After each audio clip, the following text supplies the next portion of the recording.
இந்த ஹெல்மெட்னுடைய அவசியத்தை உணர்த்துறதுக்கு அரசாங்கம் என்ன பண்ணணும்னு நீங்கள் நினைக்கிறீங்க? வண்டியை முதல்ல வாங்கும்போதே ஹெல்மெட் வாங்கணும்.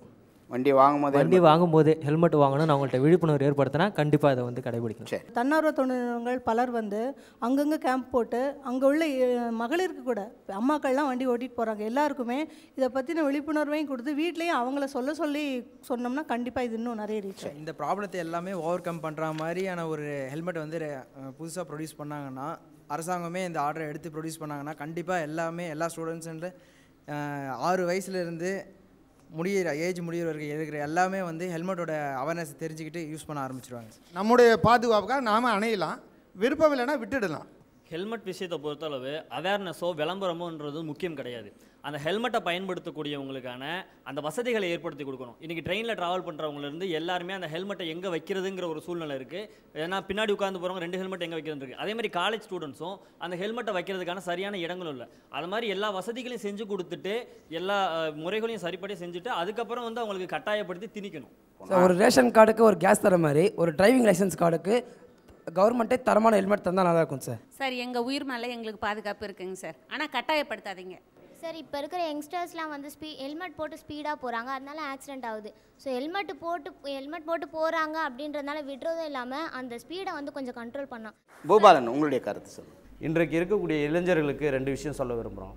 என்னென்னா, மறைந்த அப்துல் கலாம் அவர்களோட நினைவாக வருங்கால இந்தியா இளைஞர் கையில் என்று சொல்லிட்டு போயிருக்காரு அப்துல் கலாம் அவர்கள். ஆகையால் இளைஞர்கள் யாரும் ஹெல்மெட்டு போடாமல் வண்டியை ஓட்டாதீங்க, கண்டிப்பாக போட்டுட்டு வண்டியை ஓட்டுங்க. இன்னொரு விஷயம் என்னென்னா, மறைந்த சசி பெருமாள் அவர்கள் நினைவாக குடித்துவிட்டு வாகனத்தை ஓட்டாதீர்கள். இது எங்களுடைய காலம் அறக்கட்டளையின் சார்பாக பணியோடு கேட்டுக்கொள்கிறேன். நன்றி. சேஃப் டிரைவிங் தான் முக்கியமானது. சேஃப் டிரைவிங் இருந்தால் வந்து நம்ம எதை பற்றியும் கவலைப்பட வேண்டியதில்லை. ரெண்டாவது வந்து டிராஃபிக் போலீஸ் கொஞ்சமாவது வேலை செய்யணும், ரொம்ப வேலை செய்யலைன்னா கூட. நீங்கள் வந்து 2 வீலரில் போகும்போது ஃபாஸ்ட்டாக போய் ஒரு சுவத்துலேயோ ஒரு மரத்துலேயோ ஒரு லாரியிலையோ ஒரு பஸ்லேயோ காரில் அடிச்சிங்கன்னா டெத் இஸ் யுவர். நீங்கள் ஹெல்மெட் போட்டுங்களோ போடலைங்களோ கவலையே கிடையாது.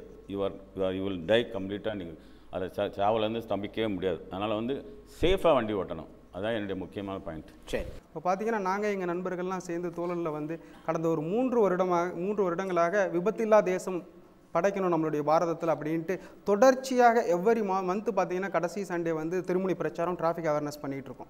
அந்தமாரி இங்கே இருக்கிற அப்பா ஸ்தானத்தில் இருக்கிறவங்கலாம் நம்ம பையன்கள் மேலே, நம்மளோட பையன்களோட உயிர் மேலே நமக்கு வந்து நிறைய முக்கியத்துவம் இருக்குது. பசங்க வண்டி எடுக்க போகும்போது ஹெல்மெட்டை நம்மளே எடுத்து கொடுத்து சேஃபாக ட்ரைவ் பண்ணுறதுக்கும் எல்லா டிராஃபிக் ரூல்ஸை எல்லாத்தையுமே ஒபே பண்ணுறதுக்கும் நம்ம தான் அவங்களுக்கு கைட் பண்ணணும். ஏன்னா நம்மளுடைய அடுத்த ஜென்ரேஷனுக்கு நம்ம தான் வந்து ரோல் மாடல்.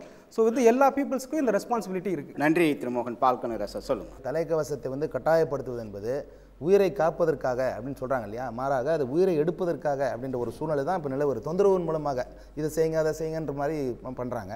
இதை தாண்டி வந்து தலைக்கவசம் வந்து நண்பர் சொன்னது போல் இலவசமாக கொடுங்கிறது சட்ட விதியே இருக்குது. அந்த யார் பைக் விற்கிறாங்களோ அந்த டீலர் வந்து ஒரு இலவசமாக ஒரு தலைக்கவசம் கொடுக்க வேண்டும் என்று சட்டம் சொல்லுகிறது. அதை கொடுக்கலாம் அவங்க.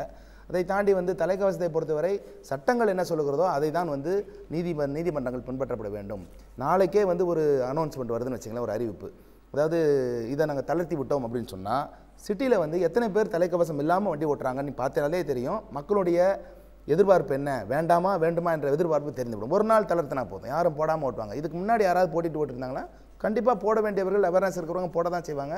அதை தாண்டி கன்வீனியன்ஸ்னு ஒன்று இருக்குது, என்னுடைய வசதின்னு ஒன்று இருக்குது, என்னுடைய வசதிக்கேற்ப நான் செய்யணும்.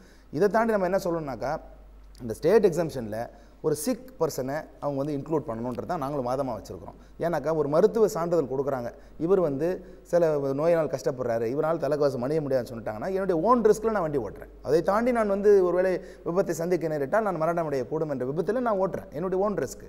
அவர்களை வந்து இந்த எக்ஸம்ஷனில் சேர்க்கணும். அப்போ விமன் பில்லியன் ரைடர் அவங்களுக்கு உயிர் இல்லையா, இருக்குது, இல்லைன்னு சொல்லலை. அவங்க வசதிக்காக அரசு வந்து இப்போ சட்டமாக ஏற்றி வைத்திருக்கிறது, அந்த சட்டம் பின்பற்றப்பட வேண்டும். குழந்தைகளை காலையில் ஸ்கூலுக்கு கூட்டு போகிறாங்க, கூட்டு போகும்போது அவசரமாக வந்து 2 குழந்தை 3 குழந்தை அந்த வண்டியில் ஏறி போகிறாங்க, இல்லைன்னு சொல்லலை. அது வந்து தவறாக கூட இருக்கலாம், இல்லை தவறில்லாமல் இருக்கலாம். ஷார்ட்டர் டிஸ்டன்ஸ் இவங்களெல்லாம் போய் வந்து காவல்துறையினர் எடுத்து தடுத்து நிறுத்தி அந்த தகப்பனார்களையோ இல்லை தாய்மார்களையோ வந்து தொந்தரவுப்படுத்தும் போது அந்த சூழ்நிலை வேறு மாதிரி மாறுது. அதனால் எங்களுடைய வசதிக்காக நாங்கள் சிலரை வந்து வேண்டும் என்று நினைக்கலாம், வேண்டாம் என்று நினைக்கலாம். இளைஞர்கள் கண்டிப்பாக வந்து போட்டு ஓட்டலாம். ஏன்னா அவங்களுக்கு ஒரு பெரிய ஒரு இதில் டாக்டர் சொன்ன மாதிரி முதலிருந்தே பழக்கப்படுத்திட்டாக்கா அது வந்து அவங்க சரியாக இருக்கும். திடீர்னு கவனி மாட்டுங்க அப்படின் போது நிறைய டிஸ்ட்ராக்ஷன்ஸ் இருக்குது, நிறைய பிரச்சனைகள் இருக்குது. தலைக்கவசங்கள் சரியானதாக இல்லை, இந்தியன் பியூரோ ஆஃப் ஸ்டாண்டர்ட் பிரகாரம் கிடைக்கல. அந்த மாதிரி தயாரிப்பு இல்லை, டிசைன் இல்லை. இப்போ சைக்கிளிஸ்ட்டுக்கு ஒரு தலைக்கவசம் சொன்னார் இல்லைங்களா, அதே மாதிரி லைட் வெயிட்டில் ஒரு தலைக்கவசம் செய்ய முடியும். அது மாதிரி தலைக்கவசம் செஞ்சுட்டு இந்த மாதிரி சட்டத்தை வந்து நீங்கள் அமல்படுத்துங்கள். கட்டாயமாக மத்திய சட்டம் சொல்லுது, இல்லைன்னு சொல்லலை, யாரும் மறுக்கலை. கட்டாயமாக தலைக்கவசம் அணிய வேண்டும், யார் பின்னாடி உட்காந்தாலும் சரி முன்னாடி உட்காந்தாலும் அணியணும்னு சொல்லுது, இல்லைன்னு சொல்லலை. ஆனால் மாநில அரசுக்கு உண்டான சில விதிவிலக்குகள் அந்தந்த சூழ்நிலைக்கேற்ப அவர்கள் மாற்றலாம் என்பதை அவர்கள் மறுக்க முடியாது. அதை சார்ந்து தான் வந்து நீதிமன்றம் வந்து உத்தரவிட்டிருக்க முடியும். அதை சார்ந்து உத்தரவிடப்படவில்லை என்பதுதான் எங்களுடைய வருத்தம். சரி, என்னை பொறுத்த வரைக்கும் வந்து அந்த எதிர்க்கக்கூடிய மக்கள் கூட வந்து விழிப்புணர்ச்சி அதிகமாக இருந்தால் அவேர்னஸ் தான் ஏற்றுக்கொள்ளலாம் அப்படின்னு தான் சொல்கிறாங்க. என்னை பொறுத்த வரைக்கும் வந்து 3 நிலைகளிலே வந்து இது செயல்படுகிறது. ஒன்று, இந்த விபத்துக்களை தடுப்பதற்கு தனிமனிதனுடைய சில கடமைகள் இருக்கின்றன, சமுதாயத்துக்கு சில கடமைகள் இருக்கிறது, அரசாங்கத்துக்கு சில கடமைகள் இருக்கிறது. தனிமனித கடமைன்னு பார்த்திங்கன்னா குறிப்பாக 2 சக்கரத்தில் வாகனத்தில் போகக்கூடியவர்கள் அவங்க வந்து கட்டாயமாக வந்து ஹெல்மெட் அணிய வேண்டும், தலைக்கவசம் அணிய வேண்டும். இது தனிமனிதனுடைய கடமை. ஆனால் அதே நேரத்தில் வந்து அவங்க வந்து மிதமான வேகத்தில் செல்ல வேண்டும். அபரிமிஞ்சிய வேகத்தில் அவங்க தலைக்கவசம் அணிந்திருந்தாலும் அது விபத்துக்கு உள்ளாவதற்கு, அதனால் உயிருக்கு ஆபத்து ஏற்படுவதற்கு வாய்ப்பு இருக்கிறது. ஸோ மிதமான வேகம், தலைக்கவசம் அணிதல், மதுபானம் போன்ற போதை தரக்கூடிய பொருட்களை அருந்திவிட்டு வாகனம் ஓட்டாமல் இருப்பது, இதெல்லாம் வந்து தனிமனிதர்கள் செய்யக்கூடிய தனிமனிதர்களுடைய கடமையாக இருக்கிறது. சமுதாய கடமை என்று பார்த்தோம்னு சொன்னால் சிவிக் சென்ஸ் நமக்கு இருக்க வேண்டும். அதாவது சட்டங்களை மதிக்க வேண்டும். இன்றைக்கு வந்து இளைஞர்கள் பலர் இருக்கிறார்கள், அவர்கள் தகராறு இணைத்துக் கொள்ளக்கூடாது.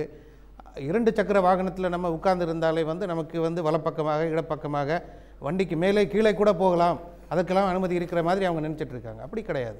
எந்தெந்த ரோடுகளுக்கு வந்து 2 பக்கமும் இப்போ வரக்கூடிய சாலைகளில் எப்படி செல்ல வேண்டும், ஒன்வே ரோட்டில் எப்படி செல்ல வேண்டும் என்றெல்லாம் சரியான நியதிகள் இருக்கின்றன.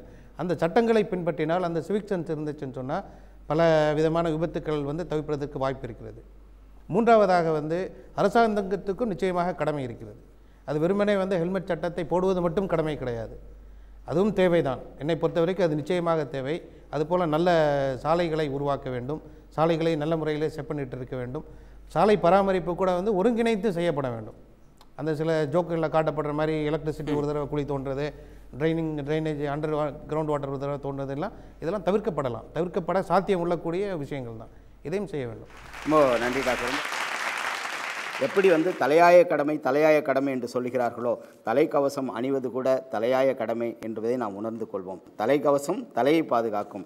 ஒரு தலைமுறையை பாதுகாக்க வேண்டும் என்று சொன்னால் மதுக்கடைகளையும் இந்த அரசாங்கம் மூட வேண்டும். எப்படி இந்த அரசாங்கம் வந்து ஹெல்மெட்டுக்கு இவ்வளோ கட்டாய சட்டம் போடுதோ, மதுக்கடைகள் கூட அப்படி ஒரு சட்டம் இருக்க வேண்டும் என்று தான் நான் நினைக்கிறேன். ஆக இந்த நிகழ்ச்சியின் வாயிலாக நாம் மக்களுக்கு தெரிவித்துக் கொள்வது, இத்தனை சிரமங்கள் இருந்தாலும் உயிருக்கு பாதுகாப்பு தரக்கூடிய இந்த தலைக்கவசத்தை நிச்சயமாக மக்கள் வரவேற்பார்கள் என்று நம்புகிறோம். நம்முடைய உயிர் என்பது நமக்கு மிக மிக முக்கியம். ஆக தலைக்கவசம் உயிர் கவசம், அதை அணியுங்கள்.